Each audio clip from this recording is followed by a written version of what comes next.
Hello my dear students, मैं हूं आपका क्षितिज सर और आपके अपने यूट्यूब चैनल जिसका नाम है जूलॉजी वर्ल्ड। तो जैसा कि स्टूडेंट अब हम एक नया जो है एक तरीका अपना रहे हैं और वो हम करने जा रहे हैं कि किसी भी एनसीईआरटी के चैप्टर को, मेनली जूलॉजी का जो चैप्टर है उसको हम क्विक रिवीजन उसका हम करेंगे, क्योंकि नीट के एग्जाम के लिए बहुत कम दिन रह गए हैं और उसमें हमें बहुत सारा सिलेबस है वो कवर करना है। तो कैसे हम ईच एंड एवरी चैप्टर को जो है क्विक अपने टिप्स पर जो है वो उतार सकते हैं। तो आज मैं 11th का जूलॉजी का जो फर्स्ट चैप्टर है, वैसे तो फोर्थ चैप्टर होगा बायोलॉजी का, बट जूलॉजी का फर्स्ट चैप्टर है वो है एनिमल किंगडम, जो कि जंतु जगत है, उसको हम जो है क्विक रिवीजन करने जा रहे हैं। तो ध्यान दीजिएगा स्टूडेंट, हम इसको कैसे कर सकते हैं। बहुत से क्वेश्चन हम देखते हैं कि एक एग्जाम में कम से कम 2 से 3 क्वेश्चन एनिमल किंगडम के जरूर पढ़ेंगे, तो हम इस पूरे के पूरे चैप्टर को नजरअंदाज नहीं कर सकते। एनिमल किंगडम की स्टार्टिंग होती है एनिमल्स के क्लासिफिकेशन से। तो हमें पता है कि किंगडम एनिमेलिया जो है उसको हम अलग अलग जो है वो बेसिस ऑफ क्लासिफिकेशन से डिवाइड करते हैं स्टूडेंट। तो सबसे पहले हम देखते हैं कि उसमें बॉडी ऑर्गेनाइजेशन क्या रहता है, या फिर हिंदी में कहते हैं संगठन के स्तर। संगठन के स्तर पर हम एनिमल्स को कैसे डिवाइड कर सकते हैं, या तो वो होता है सेलुलर लेवल, या फिर होता है उसमें टिश्यू लेवल, या फिर ऑर्गन लेवल, या फिर ऑर्गन सिस्टम लेवल। और सेलुलर लेवल का एग्जांपल आपको पता है कि मोस्टली उसमें सिमेट्री कैसी होगी, वो मोस्टली एसिमेट्रिकल होंगे। और उसका एग्जांपल आपको याद रखना है स्टूडेंट्स, पॉरीफेरा, जो कि स्पॉन्जेस आते हैं। तो आपसे डायरेक्ट क्वेश्चन पूछा जाएगा कि सेलुलर लेवल का एग्जांपल बताइए, या फिर पॉरीफेरा में कौन सा जो संगठन का स्तर मिलता है, तो वो होता है सेलुलर लेवल। अगर हम थोड़ा सा और आगे जाएं, जिसमें हम कहते हैं कि टिश्यूज बनने स्टार्ट हो चुके हैं, या फिर ऑर्गन बनना स्टार्ट हो चुका है, ऑर्गन सिस्टम बनना स्टार्ट हो चुका है, तो उसमें हम देख सकते हैं सिमेट्री के बेस पर कैसे कैसे वो डिवाइड होंगे आगे। तो या तो वो रेडियली सिमेट्रिकल हो सकते हैं, या फिर वो बाइलेटरली सिमेट्रिकल हो सकते हैं। रेडियली सिमेट्रिकल में आपको 2 एग्जांपल्स याद रखने स्टूडेंट, एक तो सिलेंट्रेट्स जिनको हम निडेरिया बोलते हैं, और एक टिनोफोरा जिनको हम सी वॉलनट के नाम से भी जानते हैं। अच्छा, इसी कड़ी में हम देखें बाइलेटरल सिमेट्री जो होगी, जिसमें हम देखें केवल एक ही बॉडी प्लेन होता है जो कि 2 इक्वल हाफ्स में उसको डिवाइड करता है। तो उस बेस पर आप देखेंगे कि 3 हो जाएंगे उसमें सिलोम के बेस पर। या तो उनमें सिलोम नहीं है, उसमें मीजोडर्म बन चुकी है परंतु सिलोम डेवलप नहीं हुई है, जैसे कि प्लैटीहेल्मिन्थेस जिनको हम फ्लैटवर्म्स भी कहते हैं। उसके बाद में अगर उनमें मीजोडर्म बन चुकी है परंतु वो स्कैटर्ड पाउचेस के फॉर्म में है, ट्रू सिलोम में डेवलप नहीं हुई है, तो उसका एग्जांपल आपको पता है एस्के हेल्मिन्थेस जिनको हम राउंड वर्म्स भी कहते हैं। और फिर आता है सिलोमेट्स। सिलोमेट्स का मीनिंग हो गया कि ऐसी गुहा, ऐसे एनिमल्स जिनमें वो गुहा पाई जाती है जो कि दोनों तरफ से जो है मीजोडर्म से लाइन रहती है, उसको हम बोलते हैं स्टूडेंट सिलोमेट। और सिलोमेट आपको पता है एनेलिडा से लेकर के कॉर्डेटा तक के जितने भी मेंबर्स होंगे वो इंक्लूड किए जाएंगे। तो अब स्टार्ट के बेस पर हम आगे चलते हैं 1 बाय 1 जो है बेसिस ऑफ क्लासिफिकेशन क्या रहेगा एनिमल किंगडम में। तो देखिए स्टूडेंट, जो एनसीईआरटी में बेसिस ऑफ क्लासिफिकेशन दिए हैं और उस पर जो एग्जांपल्स दिए हैं वो हमें टिप्स पर करने हैं। तो देखिए सबसे पहले जो बेसिस ऑफ क्लासिफिकेशन है उसमें कौन कौन से टाइप दिए गए हैं। पहला दिया गया है बॉडी ऑर्गेनाइजेशन, बॉडी किस फॉर्म में ऑर्गेनाइज्ड है। तो आप देखेंगे एक होता है प्रोटोप्लाज्मिक लेवल, जो कि एनसीईआरटी में नहीं दिया है, फिर भी मोस्ट ऑफ द चांसेस है कि आ जाता है कई बार पेपर में। तो प्रोटोप्लाज्मिक लेवल मतलब जिसमें केवल एक सिंगल सेल है और उसके प्रोटोप्लाज्म में ही, उसके साइटोप्लाज्म में ही जो है वो सारे इवेंट्स हो रहे हैं फिजियोलॉजिकल। और उसमें आप जानते हैं एग्जाम्पल कौन सा होगा, प्रोटोजोआ होगा, जैसे कि अमीबा हो गया, जैसे कि प्लाज्मोडियम हो गया, वो सभी। अच्छा, फिर आता है स्टूडेंट सेलुलर लेवल। अब जो है मल्टी सेलुलरिटी आ चुकी है, आप एनसीईआरटी में पढ़ेंगे तो मल्टी सेलुलरिटी आ चुकी है, बट जो सेल्स हैं वो अपने स्पेसिफिक काम्स को ही कर रही हैं। वहां पर जो है डिवीजन ऑफ लेबर प्रेजेंट है, बट सेल्स मिलकर के टिश्यू नहीं बना रही हैं, मल्टी सेलुलरिटी होती है। और उसका एग्जांपल कौन सा होता है, पॉरीफेरा स्पॉन्जेस आते हैं, जैसे स्पॉन्जिला हो गया, यू स्पॉन्जिया हो गया, ये सभी इसके एग्जांपल्स होंगे, आगे हम पढ़ेंगे। फिर आता है स्टूडेंट टिश्यू लेवल। अब सेल्स ने क्या किया, टिश्यूज बनाना स्टार्ट कर दिया। सेल्स जो कि सिमिलर ओरिजिन की होती हैं, सिमिलर फंक्शंस की होती हैं, वो ग्रुप में अगर कन्वर्ट हो जाती है तो उसको हम बोलते हैं स्टूडेंट टिश्यू। और टिश्यू लेवल ऑर्गेनाइजेशन किसमें मिलता है, सिलेंट्रेट्स में मिलता है और टिनोफोरा में मिलता है। सिलेंट्रेट्स जैसे कि हाइड्रा हो गया, ओबेलिया हो गया, ऑरेलिया हो गया, और जैसे कि टिनोफोरा में आप बेरोई पढ़ेंगे। तो ये सभी जो है एग्जांपल टिश्यू लेवल के अंदर इंक्लूड किए जाते हैं। उसके बाद में आता है मोर डेवलप, आप देखेंगे ऑर्गन लेवल। जब टिश्यूज मिलकर के जो है और बहुत सारे टिश्यूज मिलकर के एक स्ट्रक्चर बनाते हैं तो उसको हम बोलते हैं ऑर्गन। और ऑर्गन लेवल आपको पता है प्लैटीहेल्मिन्थेस में मिलेगा, और उससे भी ज्यादा डेवलप हो जाएगा जिसको हम बोलते हैं ऑर्गन सिस्टम लेवल, जो कि एस्के हेल्मिन्थेस से लेकर के लास्ट में कॉर्डेटा तक पाया जाएगा। तो ये होता है बॉडी ऑर्गेनाइजेशन। उसके बाद में आता है स्टूडेंट सिमेट्री।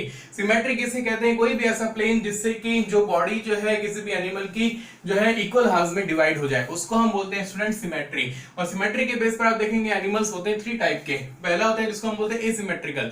इसमें किसी भी प्लेन से जो है आप एनिमल को 2 इक्वल हाफ में डिवाइड नहीं कर सकते, उसकी मिरर इमेज जो है वो नहीं बना सकते, और वो मोस्ट ऑफ दी जो पॉरीफेरा है वो इंक्लूड होंगे, प्लस आप प्रोटोजोआ के मेंबर्स को भी इसमें इंक्लूड कर सकते हो। रेडियल सिमेट्री का मतलब क्या होता है? बॉडी के मिड प्लेन से मिड लाइन से कोई ऐसा प्लेन गुजरे जो कि बहुत से प्लेन हो सकते हैं, मोर देन 2 प्लेन्स हो सकते हैं जो कि उसको 2 इक्वल हाफ में डिवाइड कर दें, तो उसको हम बोलते हैं स्टूडेंट रेडियल सिमेट्री। और ये सिलेंट्रेटा में मिलेगा, ये टिनोफोरा में मिलेगा, और आपको पता हो तो पेंटामेरस जो रेडियल सिमेट्री होती है, पंचतारीय सममिति होती है, वो इकाइनोडर्मेटा के एडल्ट स्टेज में भी पाई जाती है। तो यहाँ पर आपको रेडियल सिमेट्री में एक और एग्जांपल याद रखना है, वो है इकाइनोडर्मेटा। तो इकाइनोडर्मेट्स जो होते हैं उसमें भी कौन सी सिमेट्री मानी जाती है? कौन से स्टेज में? उनकी एडल्ट स्टेज में जो है वो जो है रेडियल सिमेट्री मिलेगी। अच्छा, तीसरी होती है जिसको हम बोलते हैं बाइलेटरल सिमेट्री या फिर द्विपार्श्व सममिति, जिसमें बॉडी से सिर्फ एक ही ऐसा प्लेन गुजरे जो कि उसको 2 इक्वल हाफ में या फिर मिरर इमेज में डिवाइड करता हो, उसको हम बोलते हैं बाइलेटरल सिमेट्री। और बाइलेटरल सिमेट्री आपको पता हो तो स्टूडेंट प्लैटिहेल्मिन्थेस से लेकर के कॉर्डेटा तक के मेंबर्स में पाई जाती है। जैसे ह्यूमन में भी, हमें भी जो है बाइलेटरल सिमेट्री मिलती है। अच्छा, इकाइनोडर्मेटा की बात करें तो इकाइनोडर्मेटा की जो लार्वल स्टेज होती है उसमें कौन सी सिमेट्री मिलती है? Larval stage of Echinodermata. तो इकाइनोडर्मेटा की जो लार्वल स्टेज है उसमें भी स्टूडेंट बाइलेटरल सिमेट्री पाई जाएगी। तो ये सिमेट्री के बेस पर आप क्लासिफिकेशन देख सकते हैं। एक और क्लासिफिकेशन दिया जर्म लेयर्स के बेस पर, और आपको पता हो तो स्टूडेंट जर्म लेयर्स होती हैं वो 2 टाइप की भी हो सकती हैं और 3 टाइप की। 2 टाइप में अगर किसी एनिमल में 2 ही जर्म लेयर्स मिले, जैसे कि एक्टोडर्म और एंडोडर्म, तो उसको हम बोलते हैं डिप्लोब्लास्टिक। जैसे सिलेंट्रेट्स में हो सकता है और टिनोफोरा में हो सकता है। बट एक्टोडर्म और एंडोडर्म के बीच में अगर एक और लेयर मिले जिसको हम बोलते हैं स्टूडेंट मीजोडर्म, और मीजोडर्म जब आ जाती है तो हम उसको बोलते हैं ट्रिप्लोप्लास्टिक एनिमल्स। और ट्रिप्लोप्लास्टिक का एग्जांपल आपको पता है वो होते हैं प्लैटिहेल्मिन्थेस से लेकर के कॉर्डेटा तक। तो ये इनिशियल जो 3 जो है बेसिस ऑफ क्लासिफिकेशन है। आगे हम चलते हैं और कौन कौन से बेसिस होंगे।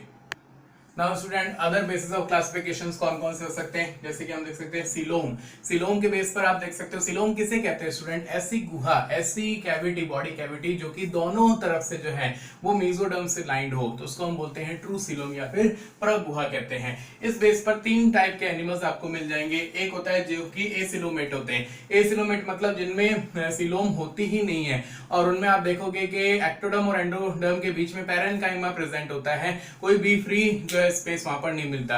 जैसे कि प्लैटिहेल्मिन्थेस जो कि फ्लैटवर्म्स आते हैं, जैसे टेपवर्म हो गया, टीनिया सोलियम, या फिर आप देख सकते हैं लीवर फ्लूक, ये सभी इसमें आते हैं। स्यूडोसिलोमेट किसे कहते हैं स्टूडेंट? स्यूडोसिलोमेट का मतलब होता है कि सिलोम बनना स्टार्ट हो चुकी है बट वहां पर मेसोडर्म के स्कैटर्ड पाउचेस मिलते हैं। इस वजह से जो सिलोम है, बॉडी कैविटी तो है बट जो पूरी बॉडी कैविटी वो मेसोडर्म से लाइन नहीं रहती है, उसको हम बोलते हैं स्टूडेंट स्यूडोसिलोमेट। और एक ही एग्जांपल याद रखना है, मोस्ट कॉमन और मोस्ट इंपॉर्टेंट है, वो है राउंड वर्म्स। एस्केल्मिन्थेस के जितने भी मेंबर्स होते हैं वो स्यूडोसिलोमेट होते हैं। और लास्ट में आता है स्टूडेंट सिलोमेट। सिलोमेट का मैंने मतलब बताया जिसमें ट्रू सिलोम मिलती हो। ट्रू सिलोम मींस जो कि दोनों तरफ से जो है मेसोडर्म से लाइंड रहती हो, उसको हम बोलते हैं ट्रू सिलोम। और वो होते हैं मेंबर्स एनेलिडा से लेकर के कॉर्डेटा तक। जो ट्रू सिलोम होती है वो भी 2 टाइप की होती है, आपको पता हो तो साइजोसिलोम होती है और एंटेरोसिलोम होती है। साइजोसिलोम जो कि मेसोडर्म की जो है पाउचिंग से बनती है, आउट पाउचिंग से बनती है, और एंटेरोसिलोम जो होती है वो इंटेस्टाइनल वॉल के थ्रू डेवलप होती है। और साइजोसिलोमेट कौन से हो सकते हैं? Annelida, arthropoda and Mollusca. जबकि एंटेरोसिलोमेट कौन से होते हैं student? Echinodermata, Hemichordata and Chordata के सभी मेंबर्स। तो ये स्टूडेंट्स होते हैं सिलोमेट, बट एनसीईआरटी ने साइजोसिलोम और एंटेरोसिलोम वर्ड यूज नहीं लिया है। अच्छा, नेक्स्ट हम देखें बेसिस ऑफ क्लासिफिकेशन हो सकता है डाइजेस्टिव सिस्टम। कुछ ऐसे स्टूडेंट, कुछ ऐसे एनिमल्स हो सकते हैं जिनमें एलिमेंट्री कैनाल होती है बट वो इनकम्प्लीट होती है। मींस उसमें एक ओपनिंग होती है जो कि माउथ और एनस दोनों का काम करती है, बट एनस उसमें एब्सेंट होती है, 2 ओपनिंग्स एब्सेंट होती है, उसको तो हम बोलते हैं इनकम्प्लीट डाइजेस्टिव सिस्टम। जैसे सिलेंट्रेट्स में आपको मिल जाएगा और प्लैटिहेल्मिन्थेस के मेंबर्स में, टिनोफोरा के मेंबर्स में भी मिल जाएगा।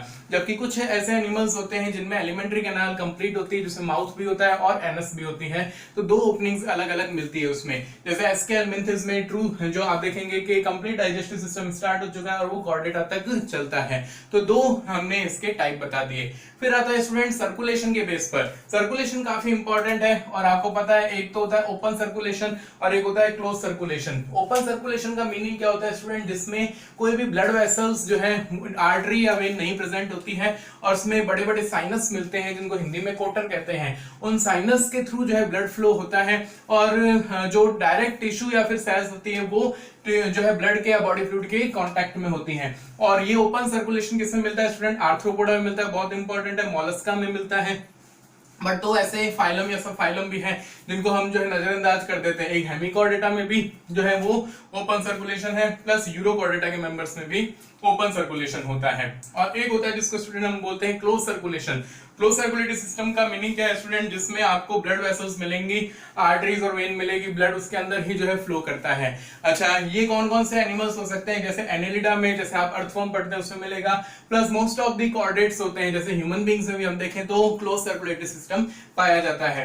एक और जो है आप देखेंगे बेसिस ऑफ क्लासिफिकेशन क्या है स्टूडेंट, जो सेगमेंटेशन है, खंडी भवन जिसको हिंदी में कहते हैं। सेगमेंटेशन आपको पता है कि शरीर का खंडों में विभक्त होना, सेगमेंट्स में डिवाइड होना। ये भी टू टाइप का हो सकता है, अगर केवल बाहर से डिवाइड हो अंदर से डिवाइड ना हो तो उसको हम बोलते हैं स्यूडो सेगमेंटेशन, जैसे कि प्लैटीहेल्मिंथिस के मेंबर्स में। और एक होता है स्टूडेंट ट्रू सेगमेंटेशन जिसको मेटामेरिक सेगमेंटेशन भी बोलते हैं, जिसमें बॉडी बाहर से भी डिवाइड है और अंदर से भी डिवाइड है, प्लस किसी ना किसी ऑर्गन की जो है बार बार जो है फ्रीक्वेंसी वो रिपीट भी हो रहा है। कोई भी ऑर्गन है जैसे एलिमेंट्री कैनाल है वो एक से ज्यादा सेगमेंट में मिल रहा है तो उसको हम क्या बोलते हैं स्टूडेंट, मेटामेरिक सेगमेंटेशन बोलते हैं। और मेटामेरिक सेगमेंटेशन किसमें मिलता है स्टूडेंट, वो एनेलिडा में मिल जाएगा, जैसे अर्थवर्म में, आर्थ्रोपोडा में मिल जाएगा, जैसे कॉकरोच में, और मोस्ट जितने भी कॉर्डेट्स होते हैं उनमें जो है मेटामेरिक सेगमेंटेशन मिल जाएगा। अब इसके अलावा दो और बेसिस ऑफ क्लासिफिकेशन होते हैं वो हम देखेंगे। नाउ स्टूडेंट, दो और बेसिस ऑफ क्लासिफिकेशन बचते हैं, वो है सिफिलाइजेशन जिसको हम सिरोध भवन कहते हैं, और एक होता है नोटोकॉर्ड। तो सिफिलाइजेशन किसे कहते हैं स्टूडेंट, प्रेजेंस और ओरिजिन ऑफ हेड रीजन अगर डेवलप हो जाता है किसी भी एनिमल में तो उसको हम बोलते हैं सिफिलाइजेशन। मेनली आप देखो कि सबसे पहले ओरिजिनेट कहां पर हुआ है, प्लैटीहेल्मिंथिस में। कुछ अदर मेंबर्स भी आप देख सकते हो जैसे आर्थ्रोपोडा में, मोलस्का में भी आप देख सकते हैं, और मोस्ट ऑफ द कॉर्डेट्स होते हैं उनमें सिफिलाइजेशन प्रेजेंट होता है, जैसे हमें भी देखें तो सिफिलाइजेशन होता है। ऐसे आप देख सकते हैं एक और क्लासिफिकेशन का बेस होता है वो है नोटोकॉर्ड की प्रेजेंस होना। नोटोकॉर्ड एक रॉड लाइक सॉलिड स्ट्रक्चर होती है स्टूडेंट, जिसको हम जो कह सकते हैं कि मेसोडर्म से डेराइव होती है, और आगे जाकर के नोटोकॉर्ड जो है वो वर्टिब्रेट्स में जाकर के वर्टिब्रल कॉलम में जो है वो मॉडिफाइड हो जाती है। जो नोटोकॉर्ड है स्टूडेंट मेसोडर्मली डेराइव्ड होती है, प्लस आप देखेंगे कि डॉर्सली प्रेजेंट होती है हमारी बॉडी में या फिर कॉर्डेट्स में, डॉर्सली प्रेजेंट होती है, बट हमारी जो नर्व कॉर्ड होती है उसके वेंट्रल में ये प्रेजेंट होती है। जब हम कॉर्डेटा का एक डायग्राम देखेंगे तब उसमें आपको क्लियर हो जाएगा। नोटोकॉर्ड के बेस पर आप देखेंगे एनिमल्स टू टाइप के होते हैं, एक होते हैं नॉन कॉर्डेट्स जिनमें हम देख सकते हैं नोटोकॉर्ड एब्सेंट होती है, जैसे पॉरीफेरा से लेकर के इकाइनोडर्मिटा के मेंबर्स, जिसमें हेमिकॉर्डेटा को हम एक बार कंसीडर नहीं कर रहे हैं। और फिर आते हैं कॉर्डेट्स में हम देखते हैं कि नोटोकॉर्ड प्रेजेंट होती है। तो इस बेस पर आप पूरा का पूरा जो है क्लासिफिकेशन पढ़ेंगे। तो हम इस जो क्विक रिवीजन है एनिमल किंगडम का, जो क्विक रिवीजन है उसको हम 3 छोटी छोटी वीडियोस में जो है डिवाइड करेंगे स्टूडेंट। पहला हमने आज देखा बेसिस ऑफ क्लासिफिकेशन, उसके बाद में हम एक नॉन कॉर्डेटा जितने भी हैं उनकी वीडियो अलग से बनाएंगे, प्लस कॉर्डेटा की वीडियो अलग से बनाएंगे, और वो मैक्सिमम आपको 15 मिनट की ईच वीडियो मिलेगी। तो यहाँ पर आपको अच्छे से ध्यान रखना है स्टूडेंट। पहला आज हमने टॉपिक कवर कर लिया है वो है बेसिस ऑफ क्लासिफिकेशन, बायोलॉजी और जूलॉजी ऑन टिप्स, जो कि हमें अगर ये एग्जांपल्स हमने याद कर लिए, ये बेसिस ऑफ क्लासिफिकेशन याद कर लिए, तो अब कोई भी क्वेश्चन अगर बेसिस ऑफ क्लासिफिकेशन से उठ करके आता है तो आपका कभी भी गलत नहीं होगा। तो नेक्स्ट वीडियो का इंतजार करिए स्टूडेंट, कल हम वापस से मिलेंगे। Thank you very much.